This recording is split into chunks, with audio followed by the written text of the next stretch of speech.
बिस्मिल्लाहिर्रहमानिर्रहीम। अस्सलामुअलैकुम। आप देख रहे हैं K92 न्यूज और मैं हूं नाइला भट्टी। शामिल करते हैं आज की अहम खबरें। सर सैयद पुलिस की बर्वक्त कार्रवाई। पीटीसीएल की अंडरग्राउंड केबल की चोरी में मुलविस गैंग के 4 करिंदे गिरफ्तार। पीटीसीएल केबल की चोरी में मुलविस मुलजिमान के खिलाफ बर्वक्त कार्रवाई में 4 मुलजिमान गिरफ्तार हुए, जबकि 6 मजीद साथी फरार होने में कामयाब हो गए।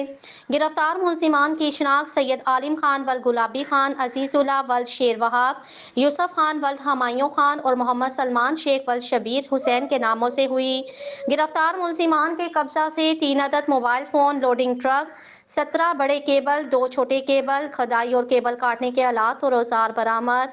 मुलजिमान इससे कबल भी पीटीसीएल केबल की चोरी में गिरफ्तार हो चुके थे, जिनका क्रिमिनल रिकॉर्ड भी हासिल कर लिया गया है।